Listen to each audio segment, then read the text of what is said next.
and he loves the blues. But there's one thing that brings everyone together. SP Lager, Bongum Yumi. Cheers to 70 years. This broadcast of the NRL 2022 was proudly brought to you by Scale Rice, the Grain Changer, Milo, the Lay Biscuit Company, Ala Maltus, and SP Brewery.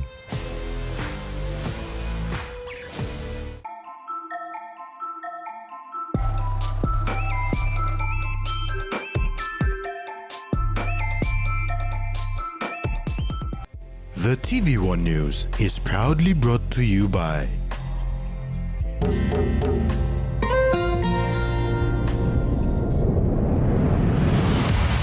Bsp, our bank, our people.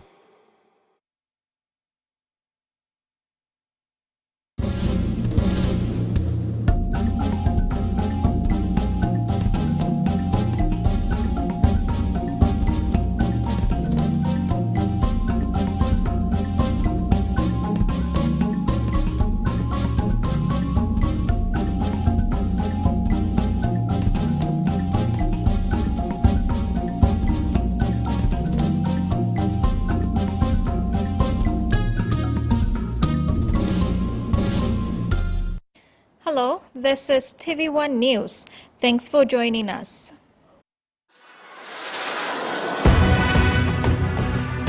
In this edition, PM adamant on 200 billion Kina economy, OTML committed to sustain services and call for disaster relief.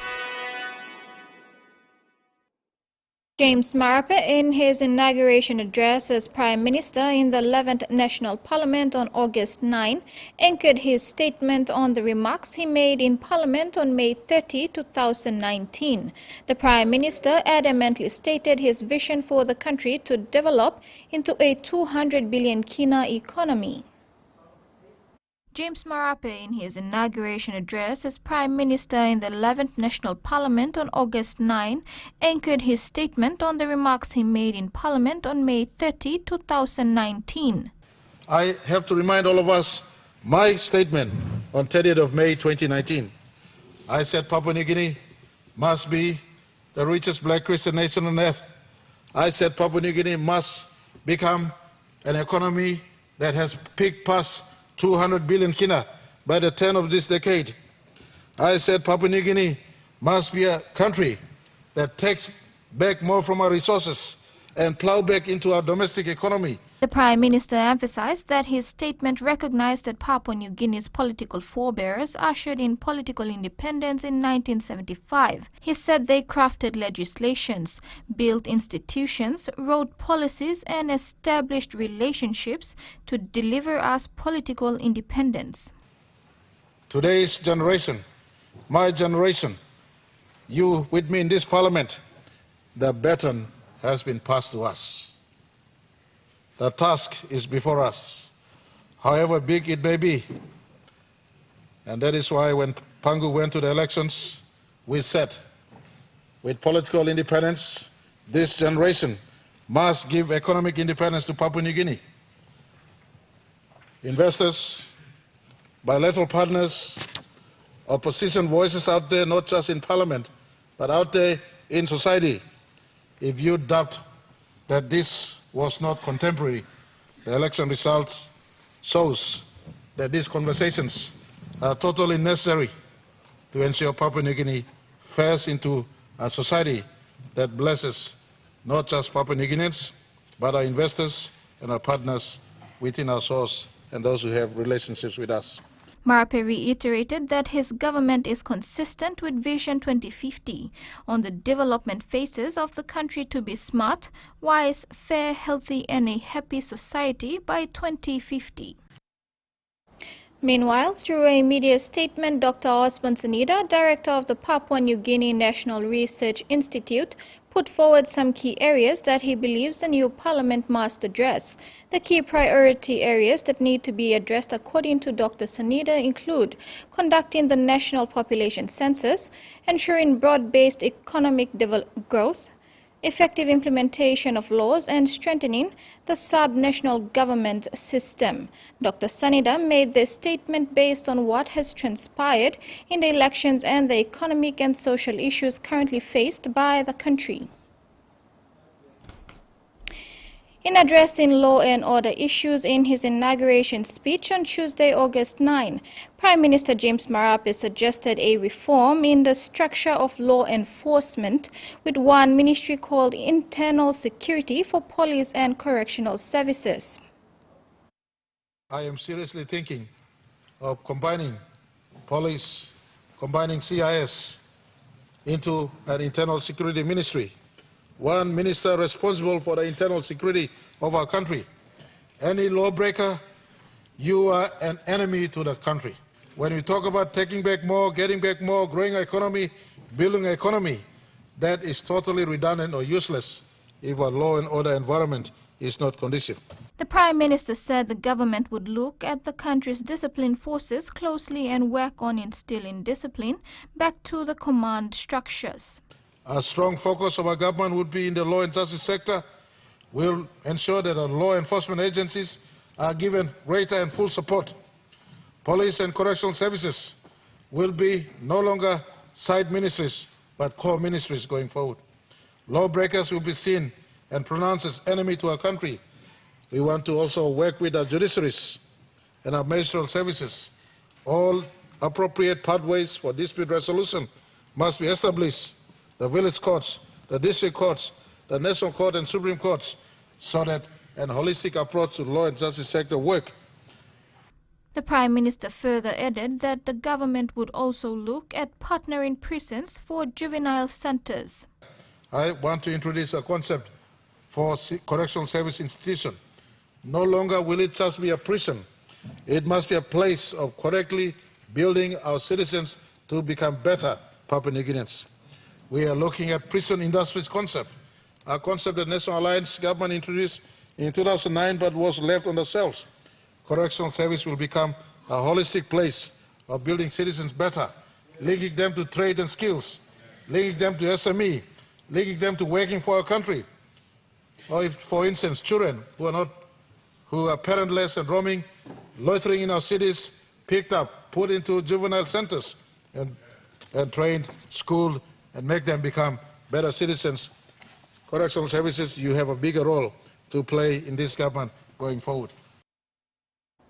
New Ireland's Provincial Police Commander, Chief Inspector Felix Nebanat, has applauded Mobile Squad 18 for assisting with the province's law and order situation. They were part of the NATO 2022 joint security operation that was codenamed High Speed, which included PNG Defence Force and the Mobile Island Group from Tomaringa Police Barracks in East New Britain Province.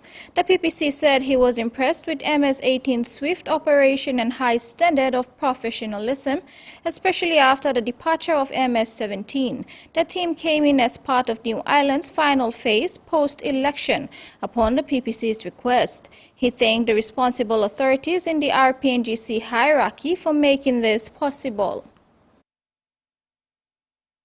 TVWAN News continues when we return. Stay with us.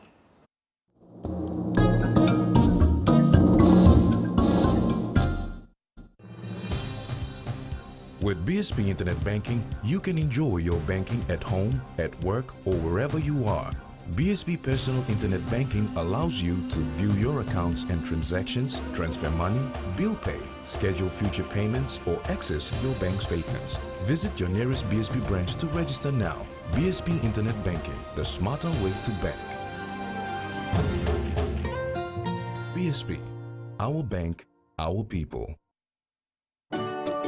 When you're spending time with family, when you've got a big day ahead, when you have given it all you've got, when you're putting on a feast, that's when you want the best. That's when you want flame rice. New flame rice. Win him, Olgeta.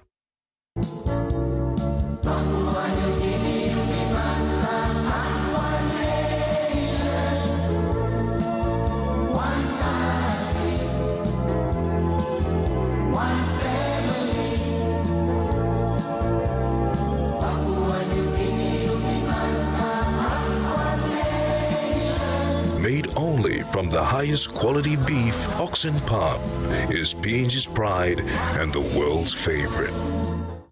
A quick favorite meal for the day does feel good. Snacks noodles is my choice for a simple meal. It is easy to prepare and fast to cook. And with a touch of flavor and ingredients, quality noodles that can be cooked and enjoyed in many different ways. You see, my whole family loves it. It's made here in PNG and comes in different pack sizes. Snacks noodles, tastier but you like it more.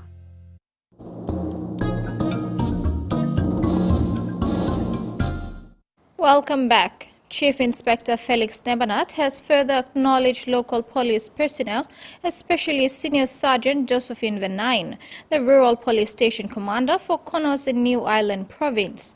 PPC Nebanat said she is the only female in the province at the management level, and under her leadership they effectively dealt with the period unrest of July 26th, where 40 accused were recently refused bail by the court for the indictable offences of armed robbery, arson and grievous bodily harm. PPC Nebanat appreciated Venine and her personnel for standing their ground and dealing with the period accident, saying the Konos team has done tremendously well, even going the extra mile to host a visiting Mobile Squad 18. The PPC also thanked other stakeholders for their support in concluding a successful Natal 2022. The East New Britain Provincial Administration says the escalation of law and order issues in Rabaul District is becoming a concern that needs to be addressed. Deputy Provincial Administrator for Districts and LLGs Nicholas Lame highlighted this concern to public servants during the handover takeover occasion of Rabaul District's new administration at Kurakakaul on Friday, 12th August.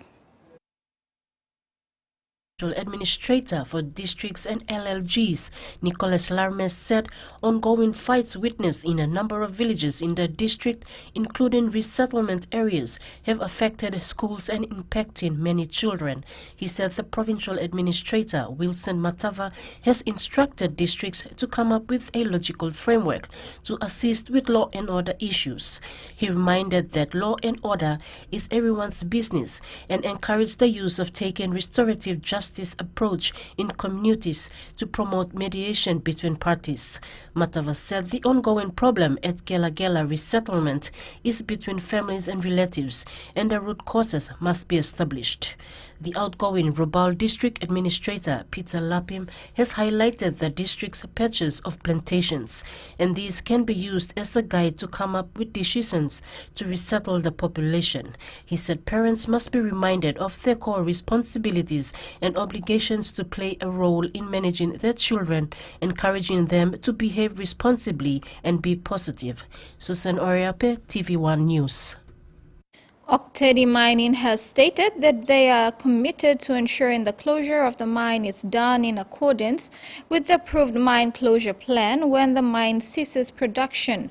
The company stated this during a mine closure consultation meeting that was held in Port Moresby recently, which was organized by the Mineral Resources Authority and attended by landowners, government agencies and OTML representatives.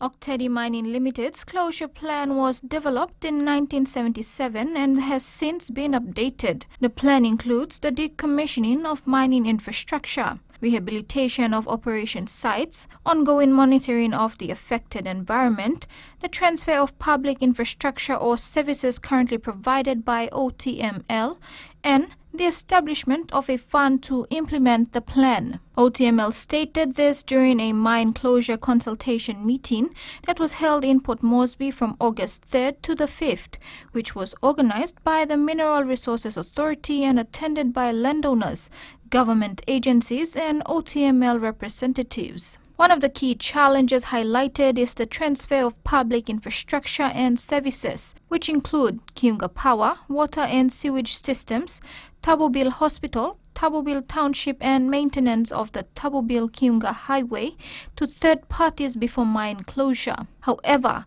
it is not that simple since the operations of these facilities and assets are heavily subsidized by OTML. OTML continues to have discussions with potential partners, including the Fly River provincial government, to develop a practical model that will sustain their services post-closure, and OTML's plan is to hand over these services to the new owners while OTML is still operating. It was also revealed at the meeting that the company has set aside $245 million for the sole purpose of implementing the closure plan when the company ceases production. The amount is reviewed every 3 years as part of the closure planning process, and additional contributions to the closure fund will be made if the estimated closure cost exceeds the current amount. Villagers along the coastlines of Gulf Province are appealing to the provincial government and the National Disaster Office to assist with disaster relief supplies. Almost 25 houses and a sub-health center have been swept away when the king tide hit the villages in East Kerma LLG recently.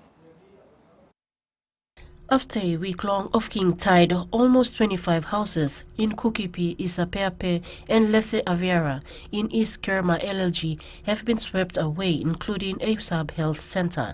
Schools are affected and houses have been removed as communities plan to relocate away from the beachfront. Lese Aviara community health worker Josephine Sam said the medicines have been washed off the shelves and she is unable to attend to the patients coming from the community and 3 nearby villages. Water wells have been polluted and many are coming in with common diseases such as food poisoning. They cannot be treated as there are no medicines. The Provincial Health Authority has been urged to assist the health center with medical supplies during the time of the ongoing king tide. Villagers have appealed for iron roofing, nails, makeshift tents, temporary water tanks, containers, and rations to help them resettle in the next 2 weeks. More villages along the coastline from Kerema, Ihu, Baimuru, and Kikori are also facing the effects of the king tide. Meantime, a team from the Provincial Disaster Office visited the affected sites. They are currently in talks with provincial leaders to sort out disaster relief supplies to the affected villages. Susan Oriape, TVWAN News. This is TVWAN News. We'll be back with more after the break.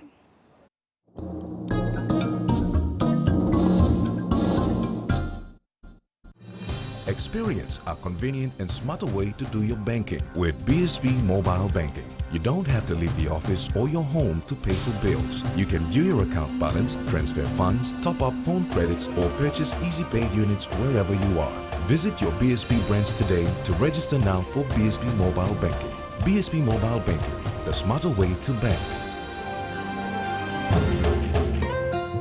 Bsb, our bank, our people.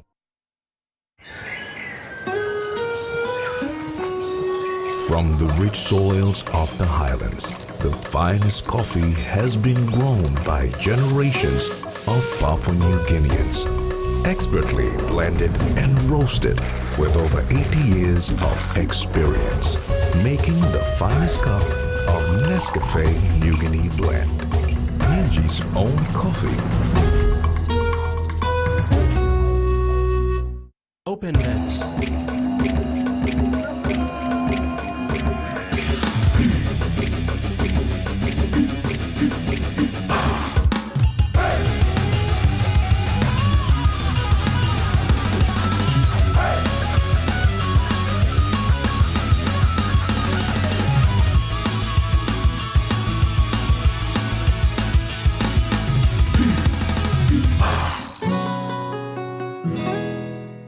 He says the best Hunters players come from his region.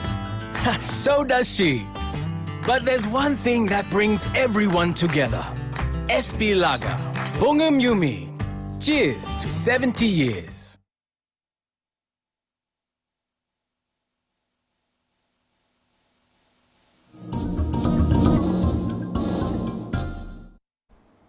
Welcome back. With support of the European Union, the FAO-led EU Strait program officially opened a new three-cluster office building recently.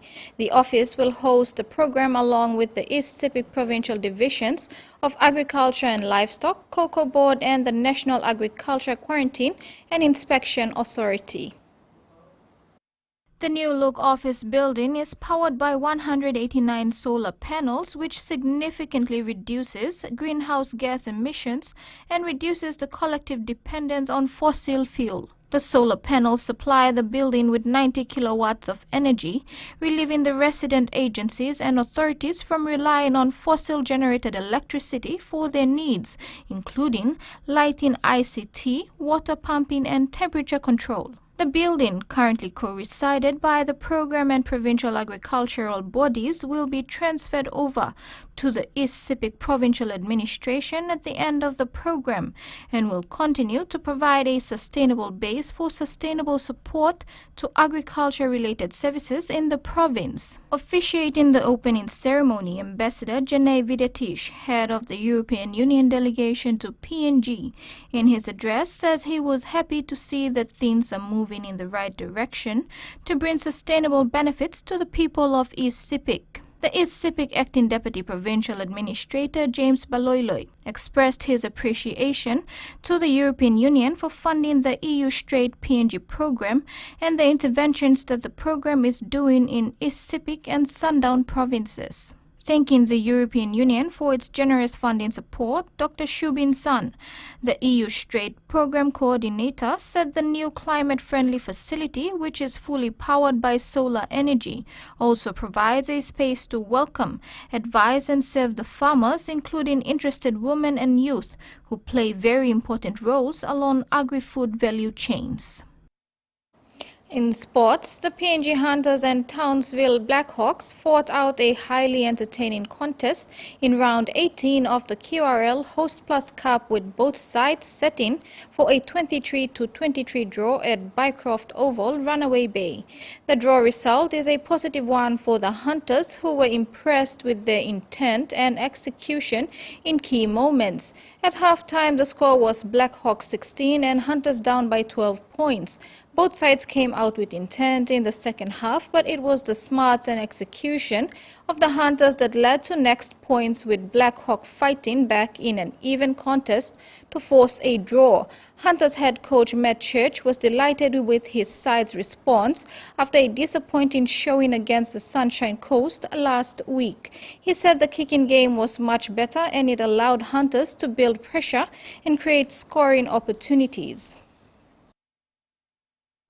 Today's first match of the Digital Cup competition of round 15 was between Port Moresby Vipers and Wagi Tumbe at the Santos National Football Stadium. Port Moresby Vipers, who took on Wagi Tumbes on the home soil, proved too strong, defeating Tumbes 28 points to 14.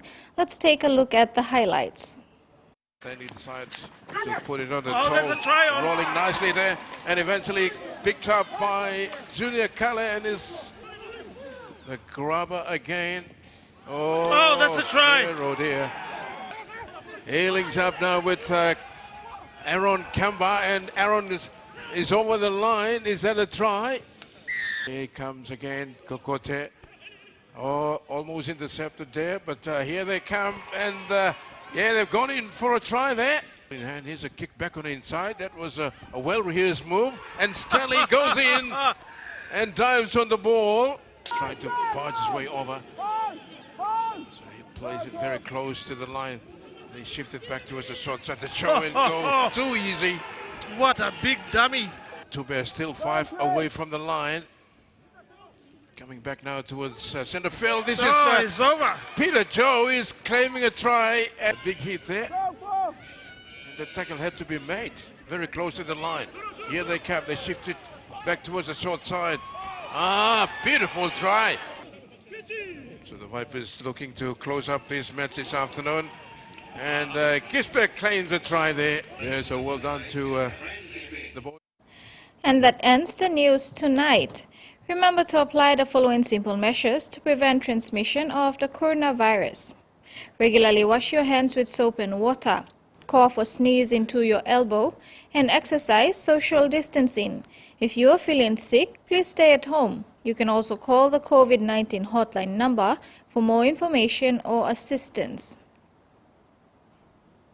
Have a top week ahead. Bye for now.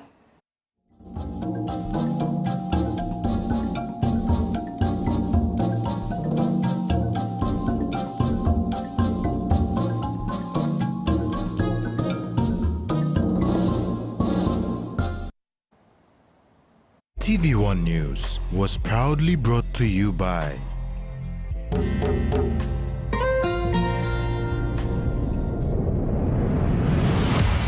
BSP, our bank, our people.